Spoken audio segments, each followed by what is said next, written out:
오늘은 웨스트민스터 대의문답 155문을 함께 고백하면서 은혜의 방도인 말씀에 관하여 함께 상고하겠습니다. 먼저 155문을 함께 고백합니다. 155문, 말씀이 어떻게 구원을 위하여 효력 있게 됩니까? 답, 하나님의 성신께서 말씀의 낭독, 특별히 강서를 효력 있는 방도로 쓰셔서 죄인에게 빛을 비추어 죄를 깨닫게 하며 겸손하게 하고 그들을 자기 자신에게서 벗어나 그리스도에게로 이끌고 그들로 하여금 그리스도의 형상을 닮게 하며 그분의 뜻에 복종하게 하고 그들에게 힘주어 시험과 부패를 대적하게 하고 그들을 은혜 가운데 세워주며 그들의 마음을 거룩함과 위로로 세워서 믿음으로 구원에 이르게 합니다. 지난 시간에는 우리가 154문답에서 은혜의 방도들, 구원의 방도들에 관하여 함께 생각했습니다. 그때 말씀드린 내용은 크게 네 가지였습니다. 첫째로, 은혜의 방도를 누가 정하신 것이며 누가 그 방도들을 써주시는 것인가 하는 것입니다. 그리스도께서 정하셨고 그리스도께서, 성신께서 써주십니다. 써주셔야 합니다. 두 번째로, 구원의 방도를 누구에게 주시는가 할 때 그건 물론 우리에게 주시는데 그 우리란 누구냐 하면 그리스도의 교회입니다. 그러니 은혜의 방도는 교회에 1차적으로 교회에 맡기셔서 공적으로 사용하게 하시는 그것입니다. 세 번째로, 말씀 성례 기도라는 이 세 가지 방도는 외적이고 통상적인 방도인데 그러면 거기에 상응하는 내적인 방도는 뭐며 통상적이지 않고 이례적인 특수한 방도들은 또 무언가 하는 것을 말씀드렸습니다. 그리고 마지막으로 그 은혜의 그 대표적인 방도 세 가지 가운데 기도가 포함되어 있는 뜻이 무언가, 그건 우리에게 뭘 요구하는 것인가를 함께 생각하였습니다. 오늘 고백한 이 155문답에서는 말씀, 성례, 기도, 요 세 가지 그 구원의 방도, 은혜의 방도 중에서 첫 번째로 하나님의 말씀이 어떻게 구원을 위하여 효력 있게 되는가를 묻고 답합니다. 그런데 아시는 대로 답이 아주 깁니다. 그 의미 단위로 이렇게 분절을 하다 보니까 모두 그 줄수로는, 행수로는 10줄이나 되었습니다. 그래, 이렇게 긴 거는 일단 간추려서 이해를 하는 게 말하자면 요령이니까요. 이 긴 10줄짜리 답을 가장 간단하게 머릿속에 들어오게 압축하면 첫 번째 줄, 두 번째 줄, 그 다음에 맨 마지막 10번째 줄만 살려놓고 그 속줄만 살리고 그 가운데 있는 7줄을 일단 괄호로 묶으면 좋습니다. 그래, 살려둔 것만 살피면 첫째, 둘째, 10째 줄이요. 하나님의 성신께서 말씀의 낭독이든 강설이든 말이에요. 하나님의 성신께서 말씀을 효력 있는 방도로 쓰셔서 믿음으로 구원에 이르게 한다. 그것입니다. 그러니까 그것도 역시 주어가 중요한 건데요. 성신께서 말씀을 쓰셔서 어떻게 하냐 하면 우리 마음속에 믿음을 일으키십니다. 그래, 그 믿음으로 구원에 이르게 하신다, 그 말입니다. 그러니까 그 가운데 우리가 일단 괄호로 넣은 그 7줄에 해당되는 내용은 전부 뭐냐 하면은 성신께서 하나님의 말씀을 구원의 방도로, 은혜의 방도로 써주시면 어떤 일이 나타나는가? 요런 일들이 나타난다, 그것입니다. 이걸 바꾸어 말해도 되는데, 참된 믿음이 있다면, 구원의 일을 참된 믿음이 있다면 어떤 일이 그 사람에게 혹은 그 교회에 나타나는가? 요런 일들이 나타난다 하는 그것입니다. 그러니까요, 이거를 역으로 생각해서 이렇게 이해하여도 좋습니다. 그 가운데 있는 그 7줄이 일종의 시금석이 되어서 하나님의 말씀을 읽거나 하나님의 말씀을 들을 때 내 안에 이러이러한 일들이 나타나면은 그것은 그리스도의 성신, 하나님의 성신께서 하나님의 말씀을 구원의 방도로 써주신 증거가 될 것입니다. 또는 내게 정말 구원을 얻을 만한 믿음이 있는가 하는 그 증거가 될 것입니다. 그래, 우리가 잠시 후에 그 7줄에 들어있는 괄호 안의 내용을 간단히 살펴보기로 합니다. 먼저 생각할 것은 이것입니다. 성신께서 말씀의 낭독, 특별히 강서를 효력 있는 방도로 쓰신다 하는 그것입니다. 여기 그 말씀의 낭독이라고 일단 번역을 했지 않습니까? 그래, 번역은 어쩔 수 없는 것입니다. 한계가 있어요. 낭독이라고 하면 그게 무슨 뜻인지는 다 아시잖아요. 낭독은 소리내어 읽기가 낭독이지 않습니까? 근데 여기서는 지금 소리를 내서 읽냐, 소리 죽여서 눈으로만 읽냐, 이걸 따지는 게 아닙니다. 그러니까 원래 낭독이라는 말은 그게 그냥 그 좀 불완전한 번역이고요. 정확히 번역하자면 성신께서 말씀 읽기, 특별히 강서를 효력 있는 방도로 쓰셔서 해서 지금 성경 읽기, 말씀 읽기를 말하는 것입니다. 소리내어 읽거나 안 읽거나 그건 부차적인 문제고요. 이게 원문에 없는 것이고요. 그런데 그냥 성신께서 말씀 읽기 이러면 약간 그게 어색하지 않습니까? 번역으로는. 그러니까 이제 그 듣기 좋게 성신께서 말씀의 낭독, 이렇게 이제 그 소리내어 읽음이라는 뜻을 넣은 낭독을 집어넣은 것 뿐입니다. 그러니까 성신께서 언제 그 말씀을 구원의 방도, 은혜의 방도로 쓰시는가 하면 그건 딱 두 가지입니다. 하나는 우리가 성경 말씀을 읽을 때이고요. 다른 하나는 이게 더 중요한 건데 강서를 들을 때입니다. 바로 그때가 우리가 성경을 펴서 읽고 또 이렇게 지금 이 시간처럼 강서를 들을 바로 그때가 성신께서 가장 활발하게 일하시는 바로 그때입니다. 그러니까 구원의 은혜에 이르려면 어떻게 해야 되는가? 그건 명백한 것입니다. 성경 말씀 부지런히 읽어야 하고요. 그리고 강서를 귀 기울여 경청해야 합니다. 이걸 똑같은 말을 달리 표현하면요, 요 두 가지, 성경 읽기와 강설 듣기, 요 두 가지가 하나님의 성신께서 우리를 구원으로 인도하시려고 베풀어 주시는, 내려주시는 아주 좋은 선물입니다. 한 가지 선물은 기록된 말씀이고요, 또 하나의 선물은 그 말씀을 풀어서 가르쳐주는 목사의 강설입니다. 이 두 가지가 꼭 다 필요합니다.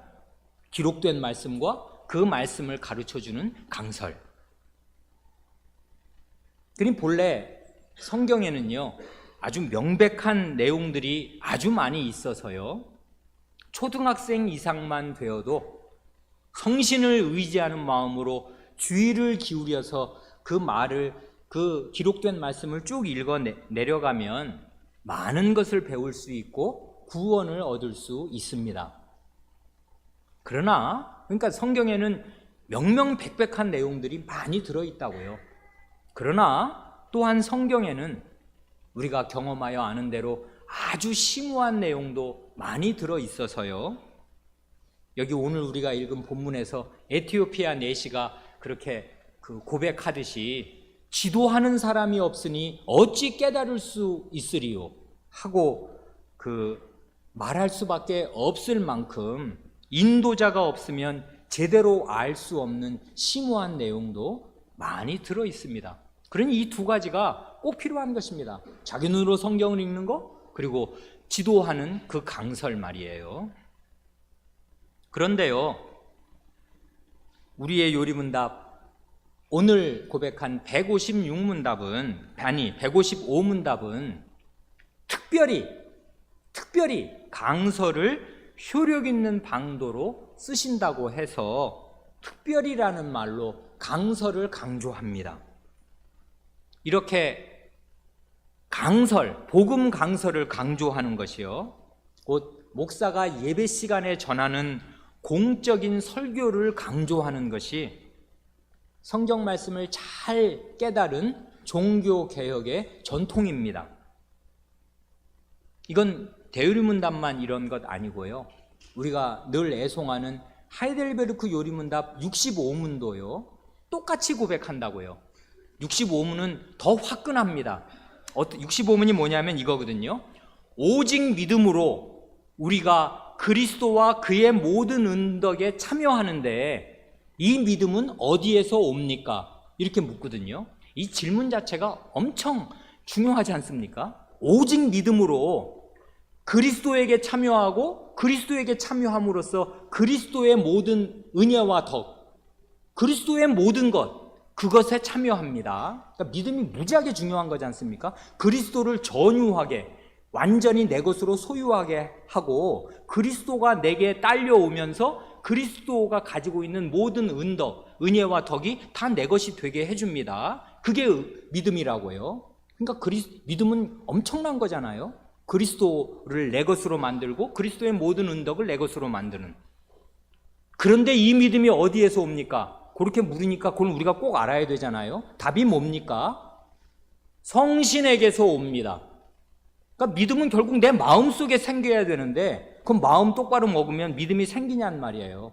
안 되고 성신께서 그 마음에 내적으로 역사해 주셔야 됩니다. 그러면 하늘에서 감 떨어지기 기다리겠습니까? 성신님 제 마음 역사해 주세요 하고 가만히 있으면 됩니까? 아니라고요. 그 다음 말이 그래서 나오지 않습니까? 성신께서는, 그분은 거룩한 복음의 강설로 우리의 마음에 믿음을 일으키며 성례의 시행으로 믿음을 굳세게 하십니다. 이렇게 말하잖아요. 거룩한 복음 강설과 성례의 시행, 요것을 쓰셔서 성신께서 그 중요한 믿음을 우리 마음 가운데 일으키신다, 그것입니다.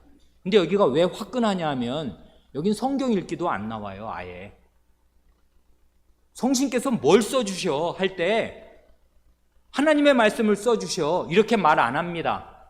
복음 강설.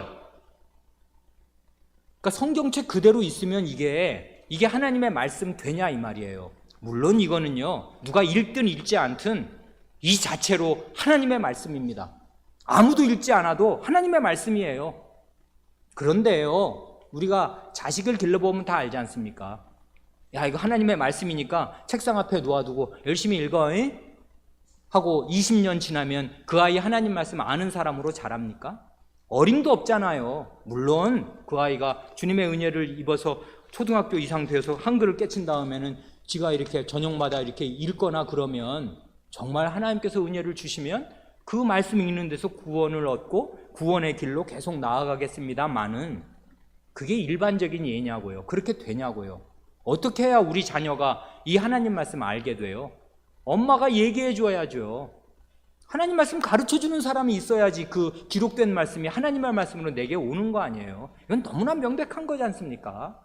자식 기르는 믿는 신자 부모라면 모를 수가 없는 일 아니에요. 부모 없이 어디서 아이가 하나님 말씀을 배워요? 마찬가지로 성경 기록된 말씀이 하나님의 말씀이라도 말이에요. 이게 어떻게 우리를 구원으로 인도하는가? 이 말씀의 뜻을 풀어서 가르쳐주는 목사의 강설이 있어야 우리가 이 말씀을 믿게 되고 그래서 구원에 이르게 된다, 그것입니다. 그래서 요리문답은 정말 화끈합니다. 성경 말씀, 이게 은혜의 방도다. 그렇게 말할 수가 있는데 이런 기록된 말씀이 아니고 이걸 배제하는 게 아닌 건 다 알지 않습니까? 근데 요점이 분명한 건데 요점이 뭐냐면 복음 강설이에요. 목사가 성경 말씀을 풀어 가르치는 강설, 그리고 목사가 하나님의 종이, 그리스도의 종이 되어서 베푸는 성례, 여기가 이걸 통해서 그 그리스도와 그의 모든 은덕을 내 것으로 삼는 그 믿음이 생긴다 이것입니다. 생기고 굳세게 되고. 그러니 이게 바로 종교개혁의 유산이라고요. 종교개혁이란 뭡니까? 하나님 말씀의 재발견이거든요. 하나님 말씀의 위력을 제대로 깨달은 것입니다. 교회가 1500년을 지나면서 이 신약시대 이후로. 그래서 제대로 깨달은 교회가 이 종교개혁 시대 직후에 이 하이델베르크 요리문답, 대요리문답을 내어놓았습니다. 그러면서 고백하는 게 일치된 게 뭐예요? 가장 중요한 주어는 성신입니다. 성신께서 안 써주시면 백약이 무효고요. 그러나 성신께서 써주실 때 뭘 써주시나? 성경 읽기와 강설을 써주시는데 특별히 강설을 써주신다. 그러니까 강설 듣는 일이 성신께서 듣는 그 시간이 성신께서 가장 활발하게 역사하시는 바로 그 시간입니다. 이 시간 말이에요. 예배 시간, 예배 때 듣는 강설, 이것을 제쳐놓고 성신의 은혜를 받는다? 그리고 성신께서 어떻게 하고 뭘 꿈에서나 무슨 어떤 기적적으로 뭘 보여주시기를 바란다? 이게 정말 어불성설이라고요. 그렇습니다. 우리의 신앙 고백은 이걸 아주 분명하게 가르쳐 줍니다. 오늘 읽은 본문이요. 우리가 지금 사도행전 8장을 읽었지 않습니까? 이 8장 후반부의 이야기가 오늘 우리가 고백한 대요리문답 155문답의 아주 좋은 증거 선구가 됩니다. 이건 줄줄이 다 그래요. 세 가지 면에서요. 첫째로 거기 성신이 주도적으로 나오십니다. 성신이 보낼 사람을 보내시고 지시를 하신다고요, 행동을. 그 다음에 성경 읽기가 나옵니다. 성신께서 쓰시는 두 가지가 성경 읽기와 복음 강설이지 않습니까? 그런데 여기 보면 성경 읽기가 나오고 복음 강설이 나온다고요. 그걸 성신께서 쓰셔서 어떻게 그 사람 속에 믿음을 일으켜서 이게 그 그리스도를 믿는 사람이 되게 하시나 하는 거를 너무나 아름답게 요 한 열 몇 구절 되는 요 짧은 그 에피소드, 짧은 이야기 속에 잘 그렇게 이렇게 조리해서 우겨 넣었습니다. 거기 보면 이 에티오피아는요, 이 구약 성경에서 말하는 구스 아니에요? 구스 땅. 이건 오늘날로 말하면 수단입니다. 수단 어디 있는 줄 아세요? 아프리카 지도가 이렇게 있잖아요. 거기 중간쯤에 수단이 있습니다. 그 남수단, 그 톤지 있는데 말이에요. 거기서요, 그 수단에서 지중해, 이게 예루살렘에 지금 갔다 오는 길에 이 빌립을 이 사람이 만나지 않습니까? 이 사람은 그 에티오피아, 지금의 수단의 그 일종의 재무장관쯤 되는 왕궁의 내시였는데, 아주 권세 있는 내시였는데, 이 사람이 예루살렘에 갔다 오려면 어떻게 해야 되냐면 수단에서요 지중해까지 일단 올라가야 돼요. 그 아프리카 지도 아시죠? 그 가운데에서 지중해까지 아프리카 대륙을 횡단해야 돼요. 종단 위로 쭉 올라가려면 그게 1600km예요. 직선거리로 1600km 아십니까? 여기서 서울에서 부산까지 몇 킬로예요? 400km 아니에요. 그건 4배를 가야 된다고. 그때 포장도로 있습니까? 그 1600km를 간 다음에 그 지중해 해안가를 따라서 블레셋 있는 곳으로 출애굽 경로 비슷하게 해가지고 예루살렘까지 그 산길을, 예루살렘은 산 800m 이상 되는 고지에 있는 곳 아니에요. 거기로 올라갔다가 내려와야 됩니다. 그래서 왔다 갔다 하려면 이게 몇 달 거리라고요. 그 병거 덜컹덜컹 그때 포장도로 어디 있습니까? 그런 도로를 병거를 타고서 그 갔다 왔다 하려면 이게 몇 달 휴가를 얻어서 그 예배 한 번 드리러 거기 갔다 오는 것입니다. 그런데 이 사람은 우리를 부끄럽게 하는 정말 모범적인 사람인데, 그 버스 안에서 성경 읽어보신 적 있습니까? 전철에서는 읽을 수 있죠. 왜냐하면 전철은 굉장히 안정되게 가니까요. 버스 안에서 성경 한 30분 읽어보십시오. 구토가 나온다는 거 아닙니까? 흔들흔들 하니까 이게 잘 눈에 안 들어와요. 근데 병거에서 읽는 게 쉬워요? 버스에서 읽는 게 쉬워요? 옛날 병거 타면은 그게 그 진동이 어때요? 그 병거 안에서 두루마리 성경을 읽고 있습니다. 이 사람은 부자니까 그 당시 그 두루마리 성경을 살 수 있었던 모양이죠. 그래 예루살렘에 오며 가며 성경을 읽는데 이사야서를 읽고 있습니다. 이사야 두루마리를 사가지고 그걸 이렇게 읽는 거예요. 지금 성경 읽기를 하고 있다고요. 이 사람 지금 장난하는 거 아닙니다. 이 나라의 고관이 그 먼 길을 1600km로 지중해까지 와서 거기서 삥 올라오는 그 먼 길을 와서 예배드리는데, 예배드리면 여러분 내시는 성전에 못 들어가는 거 아십니까? 이방인은, 이 사람은 아마 이방인일 건데 흑인이고요, 에티오피아 사람이라면 이방인의 뜰이 곳까지만 가는데 내시는 거기도 못 갑니다. 이 사람은 고자 아니에요, 내시 아니에요. 그러니까 이 사람은 원래 성전 예배에서 배제된 사람이라고요. 성전 근처까지만 가는 것입니다. 근데 그 예배를 드리러 그 먼 곳을 온 거예요. 이 사람이 하나님을 믿는 것입니다, 마음에. 그리고 하나님 말씀을 사모하는 것이에요. 이스라엘의 하나님이 참 하나님이고 나가서 그 예배 드려야 된다 하고서 이제 그 왔다가 가는데 그 병거 안에서 성경을 읽고 있어요, 두루마리를. 그런데 알아야 말이지, 이거 거기 보면은 죽을 곳으로 가는 어린 양, 털 깎으러 가는 어린 양이 잠잠한데 이 양이 결국 죽는데, 아니 이건 도대체 누구를 가리키는 거야? 이 이사야서니까 이사야 예언자를 가리키는 거야, 혹은 딴 사람 가리키는 거야? 100번을 읽은들 알도리가 있나? 바로 고러고 있을 때 성경을 읽으면서 골똘히 읽으면서 이게 뭐지 하고 고민하고 있을 때 성신께서 멀쩡하게 사마리아에서 왕성한 사역을 하고 있던 사람을 사람 아무도 없는 광야길로 내모르셔서 너 저리 광야로 내려가라. 황당하지. 왜 여기 복음 전하면 얼마나 듣는 사람들이 많고 지금 환영 1세기인데 이 회중을 두고 나더러 어디 가라시는 거야 지금. 그런데 그 말씀에 순종해서 광야 가는 길로 가보니 병거가 오고 있고 달려가라 해서 그 병거 가까이 달려가 보니 뭐 글 읽는 소리가, 옛날에 나 낭독한다는 거 아닙니까? 그 소리내어 성경을 읽는 소리를 들으니 이게 이사야서예요. 그러니까 가서 물어보는 거 아닙니까? 그 읽는 거 깨닫느냐고. 그러니 지도하는 사람이 없이 내가 어떻게 이걸 알겠냐, 뭐 아는 사람 같으니 이를 일단 같이 타시라 해가지고 병거 안에서 하나님의 말씀을 이 전도자 빌립이 가르쳐 줍니다. 그걸 듣고서 제대로 깨달았다고요. 그러니까 이 사람이 성경 읽기를 성신께서 써주신 겁니까? 안 써주신 겁니까? 당연히 써주셨죠. 이렇게 하나님 말씀을 근실히 읽고 자기의 올인해서 하나님의 말씀을 읽은 사람을 성신께서 귀히 여기시고 사마리아에서 한창 활발하게 열매 있는 사역을 하고 있던 빌립을 불러내셨습니다. 누구요? 요 한 사람을 위해서요. 이 에티오피아 내시를 위해서 이 바쁜 전도자 빌립을 불러내셔서 그에게 복음 강설을 하게 하셨습니다.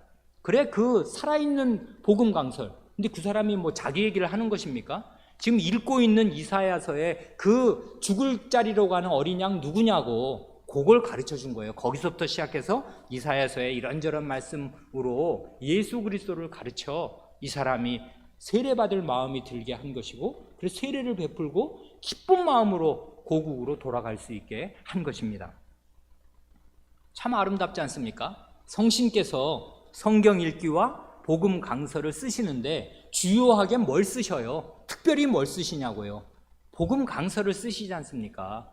이게 빌립 안 만났으면 그래 이 사람은 여전히 구도자로 열심을 내는 그런 구약의 구도자로 살았겠습니다마는 세례 못 받고요, 그리스도의 교회 안으로 편입이 안 돼요. 확실하게 알아야 말이지 그리스도가 누구신지를. 근데 복음 강서를 듣고 자기가 있는 성경 말씀을 확실하게 깨우치게 됐습니다. 확신할 수 있게 되었어요. 그래 마음이 엄청 기쁘게 된 것입니다. 복음은 기쁜 소식 아니에요. 그래 이 전도자 빌립의 복음 강설로 말미암아 자기가 읽는 말씀을 깨닫고 믿음을 가지게 되었습니다. 그래서 구원에 이르게 되었습니다. 그래 그런 아름다운 이제 고백이 여기 이렇게, 그 이야기가 요 속에 들어 있습니다. 그런가 하면 사도행전 요건 이제 8장이잖아요. 17장으로 가면요, 거기 11, 12절에 순서가 요거와 반대인 경우가 나옵니다. 아까는 성경 읽기가 먼저고 그 다음에 복음 강설이 이제 뒤따라 붙은 건데, 이번에는 복음 강설이 먼저 오고 그 다음 성경 읽기가 뒤따라 붙는 그런 아주 멋진 조합도 나옵니다. 유명한 거지 않습니까? 베레아 사람들 얘기 말이에요. 그래, 결국 그 종점이, 결과가 뭐냐 하면 보배로운 믿음, 구원을 얻는 믿음, 영원한 생명을 얻는 그 믿음을 얻게 된 것입니다. 성신께서 작용하셔서 그렇게 된 것이지요. 이건 굉장히 유명한 구절입니다. 베레아 사람은 데살로니가에 있는 사람보다 더 신사적이어서 간절한 마음으로 말씀을 받되 이것이 그러한가 하여 날마다 성경을 상고함으로 그 중에 믿는 사람이 많고, 이것입니다. 이 사람들은 먼저 간절한 마음으로 말씀을 받습니다. 말씀을 받는다는 말이 뭐예요? 이건 지금 이 17장이니까 이건 2차 전도 여행이겠네요. 2차 전도 여행 때 데살로니가 밑에 있는 그 베레아 지방에 이 사도가 갔을 때 간절한 마음으로 그 복음 강설을 듣습니다. 야, 이건 귀를 뻥 열어주는, 귀가 번쩍 뜨이는 놀라운 말씀입니다. 그런데 이건 듣도 보도 못한 말씀이에요. 사실은 정말 그래? 이 진짜야? 이게 정말 진리야? 확증이 필요하다고요. 언제든지. 그래, 어떻게 해요? 그래, 복음 간절한 마음으로 복음 강설을 들었습니다. 그 다음에는 이것이 정말 그런가 아닌가를 자기 눈으로 확인하기 위해서 날마다 성경을 상고합니다. 자세히 그걸 고찰한다고요. 성경 읽기를 아주 세밀하게 하는 것입니다. 그래, 이게 굉장히 좋은 태도지 않습니까? 주일날 저녁이 왜 긴 것입니까? 우리 오후 예배 끝나고 나면 6시 반이면 끝납니까?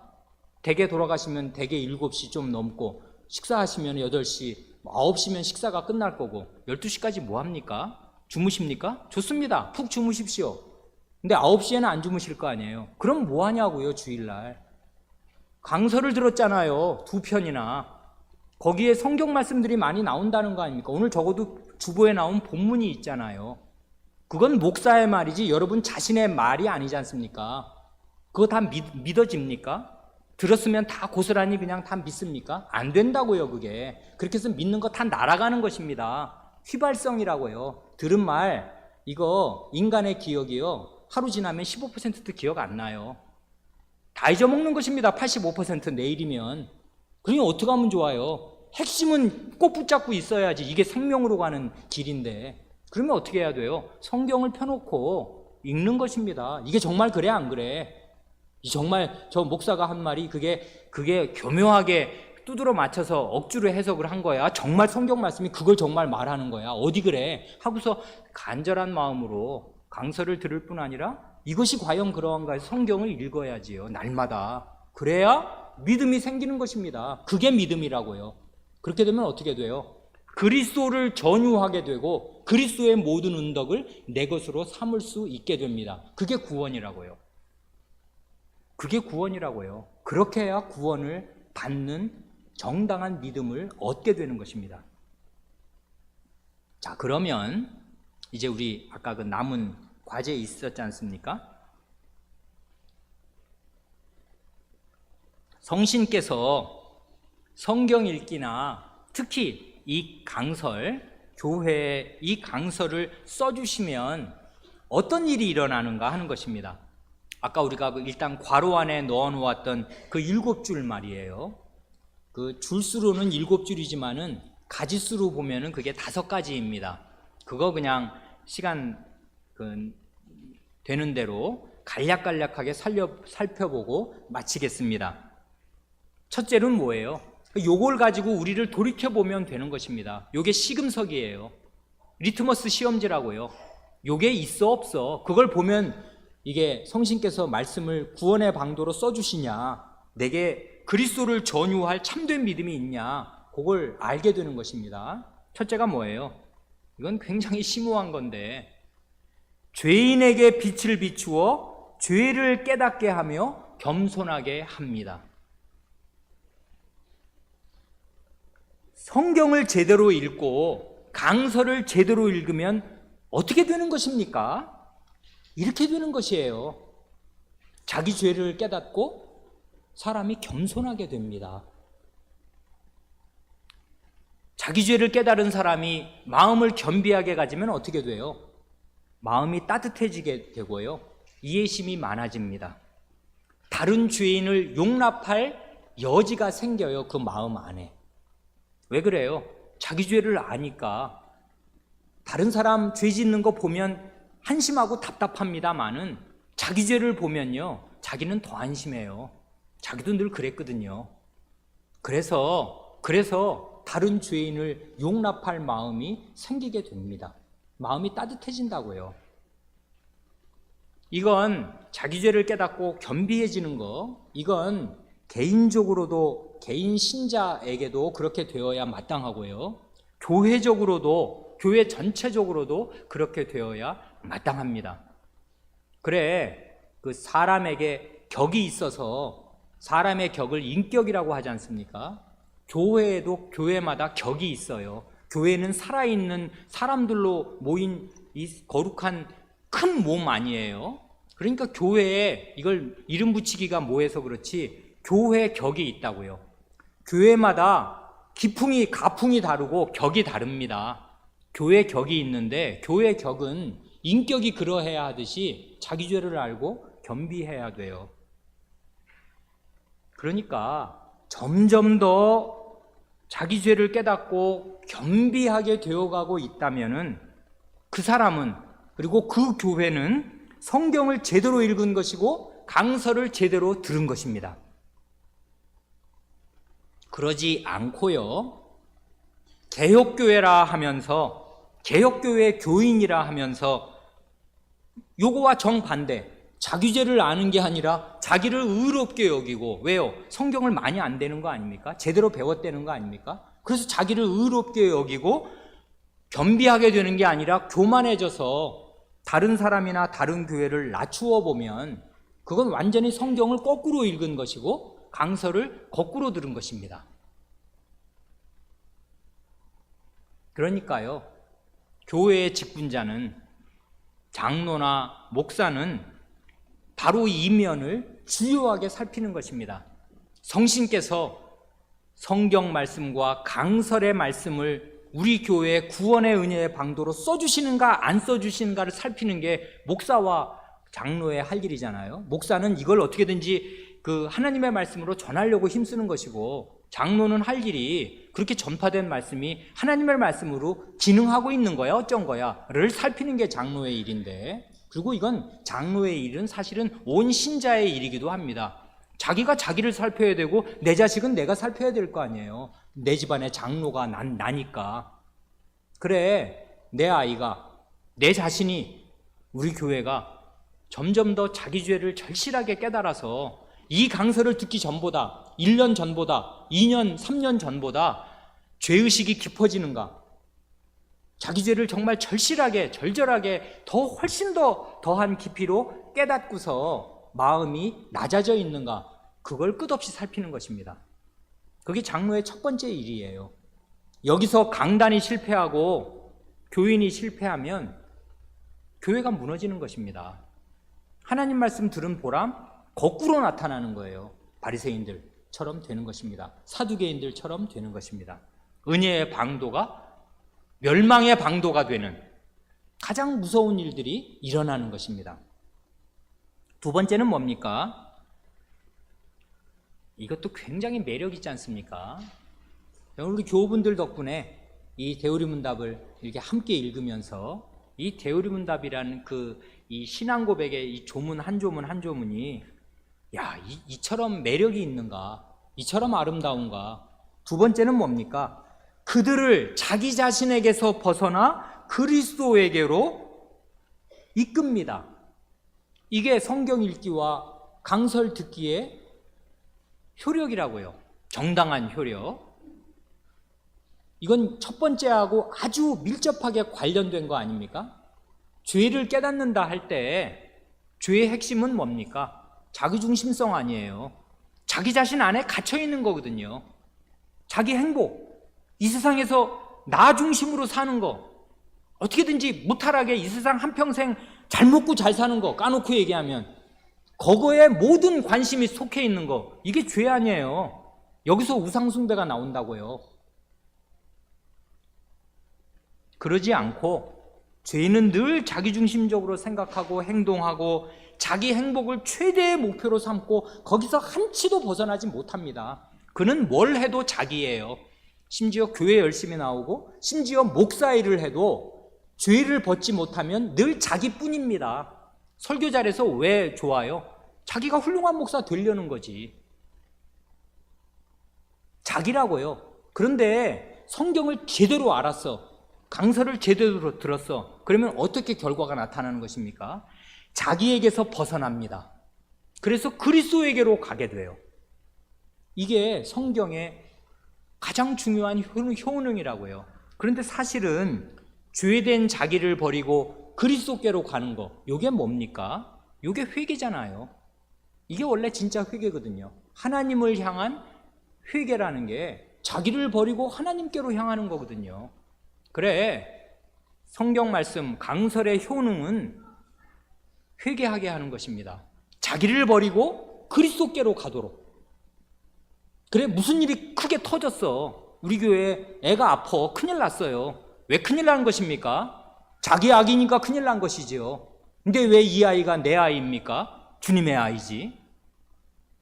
나를 버리고 주님께로 가는 것입니다. 관점이. 주님이 알아서 하실 것입니다. 주님이 책임지실 것이에요. 주님이 삼위 하나님의 이름을 그 머리 위에 얹었는데 내가 왜 주님보다 더 앞서서 걱정을 한다고, 이 아이의 부모라고 걱정을 해서 전전긍긍한단 말입니까? 우상숭배자니까 그런 것이지요. 자기가 뭐든지 할 수 있다고 생각하니까, 이게 내게 불행이라고 생각하니까. 왜 불행이에요? 하나님께서 주신 현실이 불행입니까? 아니에요. 하나님을 의지하는 것입니다. 하나님께로 가는 것이라고요. 그리스도께로 가는 것입니다. 어떤 일을 만나든, 좋은 일을 만나든 나쁜 일을 만나든 나 자신에게서 벗어나서 그리스도에게로 가는 것입니다. 하나님 말씀 들은 효과는 이렇게 나타나야 된다고요. 그러면 그리스도께로 가면, 그게 말이 좋아 그리스도께로 가는 건데, 그리스도 어디 계신데 어디로 간단 말입니까? 어디로? 뭐 하늘로 간다는 얘기예요. 그리스도께로 간다는 말이 도대체 뭐예요? 그 다음 세 번째가 아주 분명하게 가르쳐 주지 않습니까? 그리스도께로 가면 어떻게 되냐면요, 그들로 하여금 그리스도의 형상을 닮게 하며 그분의 뜻에 복종하게 합니다. 요거라고요. 그리스도께로 간다는 말의 실체는 이것입니다. 그분의 형상, 그리스도께로 가면 그분의 모습, 그분의 형상을 본받게 됩니다. 그런데 그리스도의 모습을 본받는 지름길이 뭐냐면 그분의 뜻, 그분의 말씀에 복종하는 거라고요.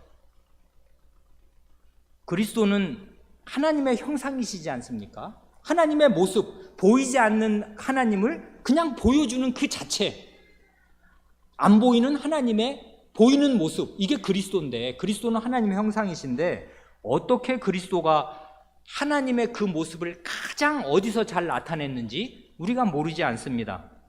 어디서 그리스도가 하나님의 모습을 가장 폭발적으로, 가장 역력하게, 부인할 수 없이 어디서 잘 나타내시던가요? 그건 죽기까지 복종하셔서 십자가에 달려 죽으신 데에서 하나님의 형상, 하나님의 모습을 가장 잘 나타내십니다. 어떻게 해요? 하나님의 엄위, 하나님의 사랑, 이보다 더 잘 나타내실 길이 없습니다. 죽기까지 복종하셔서 십자가에 매달리시는 그 순간에 그 복종을 통해서 하나님의 어미로우심, 하나님은 죄를 털끝마치도 용납하지 않으셔. 자기 아들이라도 용서 않으시고 그 죄에 대한 그 징벌과 그 값을 눈꼽만큼이라도 남김없이 다 받아내신다 하는 하나님의 어미를 남김없이 드러내십니다. 하나님의 형상, 하나님의 모습이 찬연히 나타납니다. 동시에 하나님께서는 죄인을 구원하시기 위해서 자기 아드님이라도 희생시키신다. 이런 사랑 드러나 봤니? 그런 사람 보기를 했니? 어떤 듣도 보도 못한 원수 같은 죄인 구원하려고 자기 외아들, 맏아들, 외아들 처형시키는 그런 왕 드러나 봤니? 하나님의 이 기이한 형언할 수 없는, 인간의 필설로 어떻게 설명이 안 되는 이 하나님의 사랑을 가장 유감없이 보여줍니다. 그럼으로써 죽기까지 복종하시는 바로 그 자리에서 하나님의 형상을 가장 잘 나타내신다고요. 그러니 이런 그리스도의 형상을 본받는 길 뭡니까? 자기 뜻을 꺾고 너 죽어라 하시면 얘 죽는 것입니다. 신자는 내가 너에게 이런 멍에를 지운다, 평생 이렇게 살아라 하고 반신불수 되면 얘하고 반신불수로 사는 것입니다. 그렇게 하나님의 뜻에 복종하면서 예하는 그 자리에 하나님의 형상, 그리스도의 형상이 가장 잘 나타날 것입니다. 그리스도가 그 전형 아니에요. 죽으라시니까 가서 죽는 것 아닙니까? 그럴 때 하나님의 형상이 가장 잘 나타난다 그 말입니다. 하나님의 뜻에 복종하는 그 자리에서. 그러니 우리가 우리 앞길을 척척 정하겠습니까? 고난이 우리가 원해서 오는 것입니까? 아닙니다. 하나님이 뜻대로 분정하신다고요. 우리가 그 깊이를 다 헤아릴 수 없는 심오함으로 하나님께서 도무지 헤아릴 수 없는 그 심오함 가운데 이런 일 저런 일을 우리에게 베푸신다고요. 까닭없는 어마어마한 재난같이 보이는 현실을 우리는 당합니다. 울지요. 그러면은 하늘이 무너지고 철렁 가슴이 내려앉고 주저앉잖아요. 기쁨이 없어요.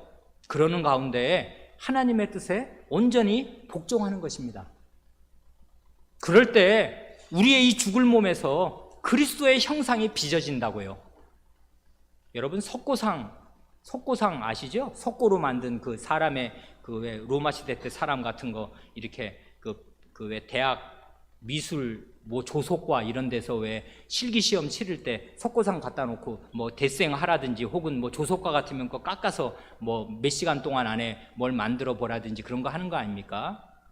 대리석 원석을 갖다 놓고서든지 석고상 갖다 놓고 그걸 인간의 형상 예술품을 만들려면 어떻게 해야 돼요? 석고상을 잘 보존하면, 아껴서 보존하면 예술품 사람의 형상 나옵니까? 안 돼요. 어떻게 해야 돼요? 정을 들고 망치를 들고 쪼아야 된다고요. 살점이 떨어져 나가야 되는 것입니다.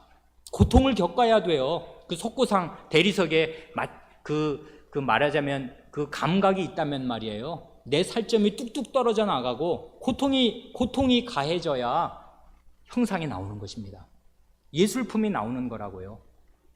인간의 예술품도 이런데 하나님께서 우리를 그리스도의 형상으로 빚어가실 때 안온하게 우리의 생긴 이 죄를 덕지덕지 묻히고 있는 이 모습 그대로를 붙들고 계시는 게 아니라고요. 때로는 망치와 정을 들고 우리를 깎아내십니다. 살점이 떨어져 나갑니다. 아파 죽어요. 그러는 가운데 이 죄된 우리 가운데 그리스도의 형상이 이루어집니다. 그러니 그들로 하여금 하나님의 그리스도의 형상을 담게 하며 그분의 뜻에 복종하게 하는 것, 이게 하나님 말씀의 효능이고 성신께서 이 일을 하십니다. 자기 뜻을 버리고 그리스도의 뜻에 복종하는 거예요. 그럼으로써 그리스도의 형상이 내 속에 나타나는 것입니다. 우리 교회 안에 이런저런 고난과 어려움이 있습니다마는 그 고난 자체가 문제가 될 것이 없습니다. 이건 하나님이 주신 현실입니다. 견디고 나아가는 것입니다. 이 속에서 우리 교회는 그리스도의 형상으로 빚어질 것입니다. 믿음이 있는 한 그렇게 될 것입니다. 네 번째는 뭡니까? 그들에게 힘주어 시험과 부패를 대적하게 한다 합니다. 이건 그 첫 번째랑 여전히 걸려 있는 거라고요. 첫 번째에서 성경 말씀 강설 제대로 들었어. 그래서 죄를 깨닫고 겸비하게 된다고? 이 말을 오해하면 안 됩니다. 어떻게 해요? 죄를 깨닫고 겸손하게 된다고 그래가지고 맨날 죄 가운데 그냥 눌러 지내면서 때로는 죄의 단물을 빨면서 죄에 타협하고 편하게 살려고 요렇게 하면서 교회 오면 양심은 찔리니까 그냥 말로만 아이고 내가 죄인이지요. 목사님 말씀 맞습니다. 하나님 말씀 맞습니다. 죄인입니다. 그렇게 하는 거 아니라고요. 그렇게 자기 죄를 깨닫고 겸손하게 된 사람은 하나님의 말씀을 힘입어서 자기 안팎에 있는 시험과 싸웁니다. 자기 속에 있는 부패와 싸운다고요. 이게 하나님 말씀의 효능이라고요. 성신께서 말씀을 써주시면 죄에 늘 지고 굴복하는 것 아닙니다. 전에는 이길 수 없었던 죄를 이깁니다. 전에는 싸울 엄두도 내지 못했던 그 두려운 상대와 맞붙는다고요. 왜냐하면 이제 새 사람이거든요. 죄의 노예 아닙니다. 그래 하나님 말씀의 힘을 얻어서 안팎의 시험과 부패와 싸운다고요. 이게 내 속에 이런 일이 있나 이걸 살펴보시면 됩니다. 마지막은 이것입니다. 그들을 은혜 가운데 세워주며 그들의 마음을 거룩함과 위로로 세워줍니다. 하나님의 말씀이 하나님의 은혜 가운데 굳게 서게 됩니다. 그래서 마음이 거룩해지고요, 하나님께 속한 사람처럼 되고요, 그래 많은 고난 중에도 주님께서 주시는 위로가 있어서 굳게 서게 된다고요. 사람이 견고하게 됩니다. 그래 하나님 말씀으로 이렇게 단련을 받고 자기 뜻을 꺾고 그리스도께 순종해 버릇한 사람은 은혜 가운데 큰 위로를 얻어서 이 사람이 신앙인격이 단련되어서 견고한 사람이 됩니다. 그런 사람이 집사도 되고 장로도 되고 자기 집에 어른도 되는 것입니다. 아침에 오전 예배 때 강설 시간에 한 대로 요 쭉 읽으면 이게 5가지인데요. 이걸 그냥 두 그룹으로 이렇게 나누어 보면 어떤 것입니까? 왼편에는 불신의 길이 있고 오른편에 믿음의 길, 구원에 이르는 믿음의 길이 있다면 왼편에 있는 건 무엇입니까? 그건 여지없이 죄입니다. 그 죄의 원흉은 나 자신입니다. 자기 자신. 죄와 자기 자신이 있고 시험과 부패가 있습니다. 왼쪽에. 그럼 오른쪽에는 뭐가 있는 것입니까? 거기는 자기 죄를 깨달은 겸손함이, 겸비함이 있고요, 그리스도께로 가는 것이 있고요, 그래서 그리스도께로 가서 그리스도를 닮는 일이 있고요, 그리스도께 순종하는 일, 복종하는 일이 있습니다. 거기에는 하나님의 은혜와 위로가 있어서 그 가운데 마음이 거룩하여지는 일이 있습니다. 이것이 불신의 길로 가느냐 믿음의 길로 가느냐 그것이고요, 하나님 말씀은 이렇게 매주 일주일에 최소한 주일에만 나와도 2편, 성경 공부까지 합치면 3편, 수요기도회까지 오시면 4편을 들었을 때 그 보람이 어떻게 나타나야 되는 건가? 이렇게 나타나야 한다 그것입니다.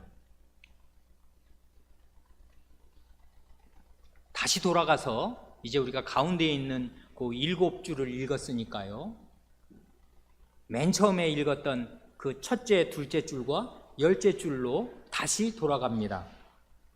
하나님의 성신께서 말씀의 낭독, 특별히 강서를 효력 있는 방도로 쓰셔서 믿음으로 구원에 이르게 합니다. 이러지 않습니까?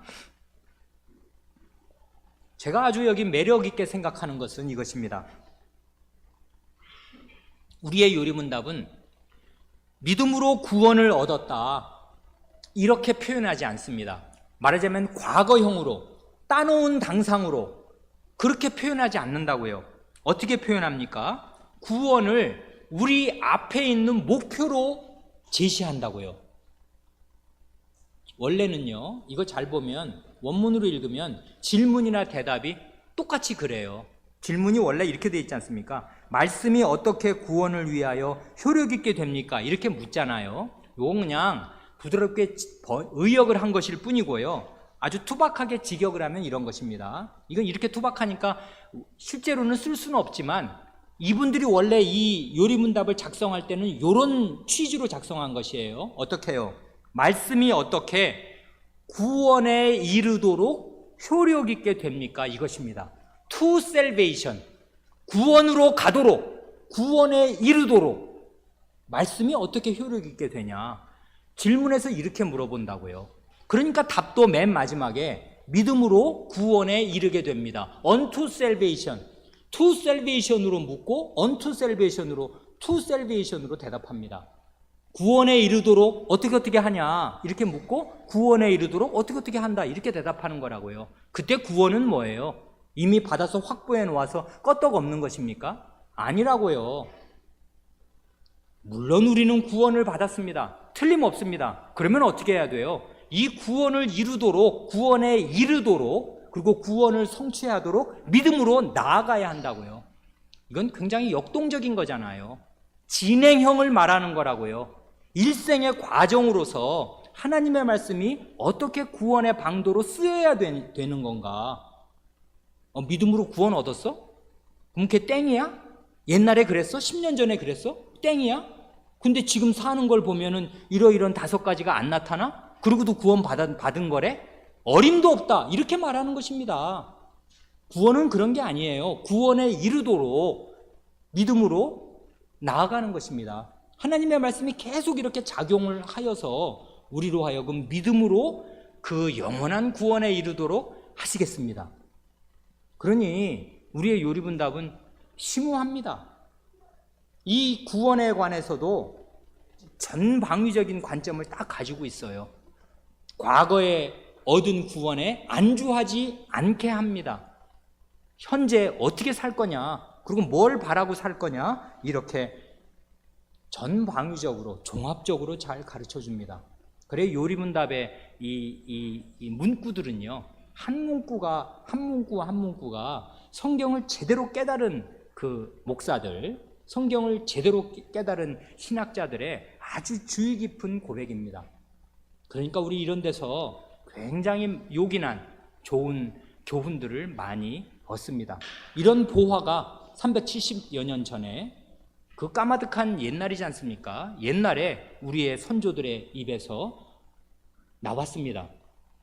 전시에 나온 거라고요. 이게 전쟁 난리통에 영국이 내전 가운데 빠져서 죽고 죽이는 전쟁을 한참 하고 있는 동안에 이런 빛나는 고백을 이 교회의 대표들이 모여서 한 것이고 그 교회에 가르친 것입니다. 그 유산을 우리가 오늘 받고 있습니다. 기도하시겠습니다.